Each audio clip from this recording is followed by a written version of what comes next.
here on NewsX World. We will continue to bring you all of the updates as we get them.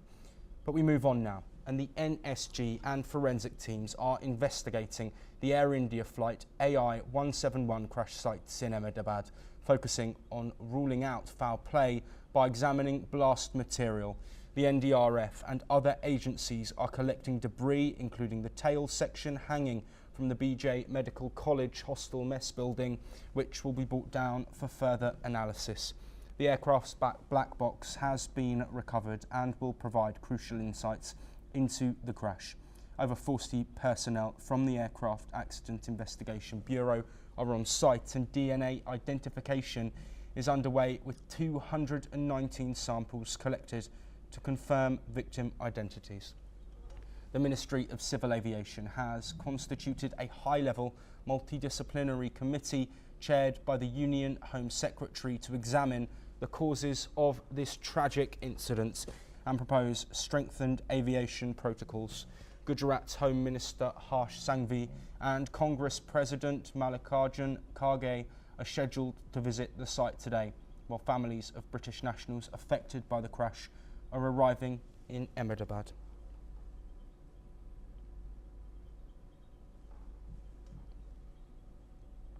We move on now to North America, and US Marines deployed to Los Angeles have made their first detention amid rising tensions over federal immigration raids. The detained individual, a US Army veteran, was held before being handed over to Homeland Security. This marks a rare use of active duty military on American soil as protests continue in response to the immigration sweeps. Meanwhile, nationwide demonstrations are expected to surge this weekend, with over 2,000 No Kings protests planned across the country, organised as a direct response to President Trump's upcoming military parade in Washington, D.C., which coincides with his 79th birthday. The movement opposes what they call the administration's expanding use of military force and immigration crackdowns in Los Angeles City. Officials and law enforcement have expressed confidence that they are fully prepared to manage the protests over the weekend. A curfew remains in place downtown, and authorities have pledged to allow peaceful demonstration while cracking down on any violence or property damage.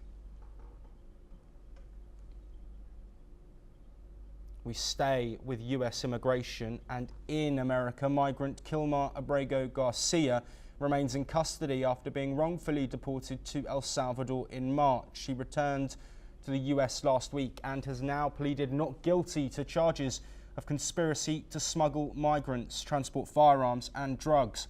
Prosecutors claim Abrego made over 100 trips moving migrants across the country between 2016 and 2025.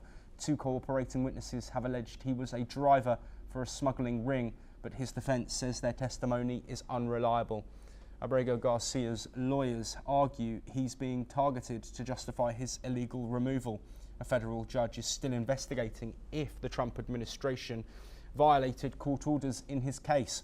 Meanwhile, a separate civil case could see officials held in contempt. Abrego Garcia could face life in prison if convicted. The case has already led to a resignation inside the Nashville US Attorney's Office and continues to fuel criticism of Trump's immigration policies.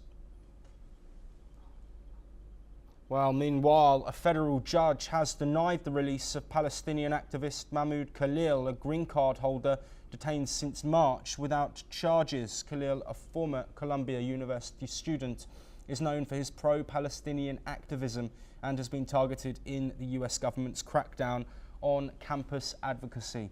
Earlier this week, Judge Michael Fabriaz ruled that the Trump administration's detention of Khalil on national security grounds was likely unconstitutional and ordered his release. However, the government refused to free him, citing alternative claims related to his green card application.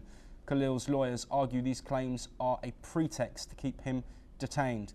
Civil rights advocates and public figures have called for Khalil's release, condemning what they describe as an unjust and politically motivated detention.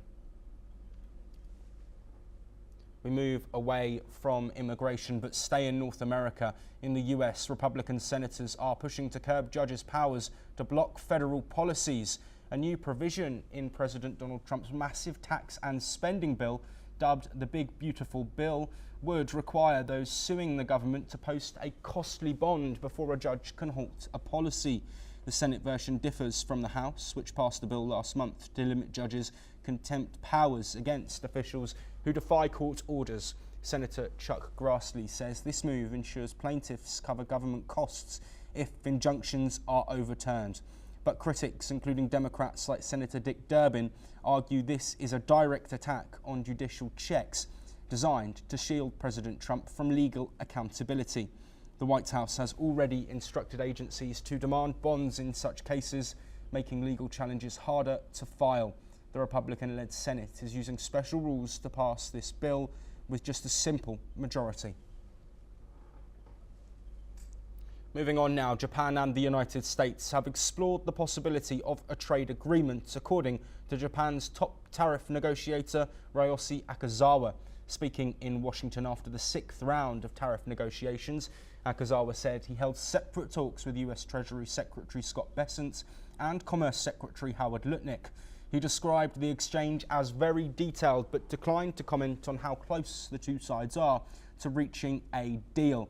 Akazawa also did not say whether an agreement could be finalised when Prime Minister Shigeru Ishiba meets US President Donald Trump on the sidelines of the G7 summit in Canada.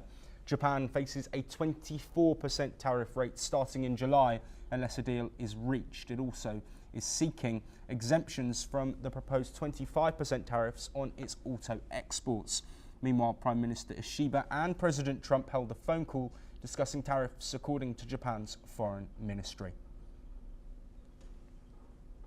Well, staying with Japanese-US relations, President Donald Trump has approved Nippon Steel's $14.9 billion acquisition of US steel, clearing the way for one of the largest foreign takeovers in the American steel industry. Trump signed an executive order saying the tie-up could move forward if the companies sign an agreement with the Treasury Department resolving national security concerns posed by the deal.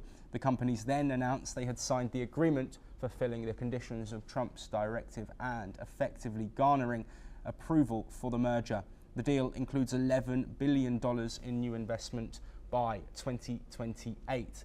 Nippon Steel, Japan's largest steel maker, will acquire a 100% stake in US Steel. The Japanese government welcomed the approval. Staying in North America, Kanye West made a surprise appearance at Manhattan Federal Court, arriving in all white to show support for Sean Diddy Combs amid his sex trafficking trial. West spent just over 30 minutes inside but did not enter the main courtroom. Instead, he watched proceedings from a private overflow room, according to reports. The visit sent media into a frenzy, with reporters scrambling across floors trying to spot the rapper. West, who shook hands with Combs' son, declined to say if he would testify and left without comment. Meanwhile, juror number 6 was dismissed after giving conflicting stories about his residence, prompting Diddy's lawyers to criticise the move as reducing jury diversity. Prosecutors defended the decision, citing honesty and fairness. Meanwhile, the trial is heading into its final stages. Prosecutors plan to rest their case next week after calling 28 witnesses since May the 12th. And with bombshell testimonies from Cassie Ventura and others already out, this is shaping up to be one of the music industry's and pop culture's biggest ever courtroom battles.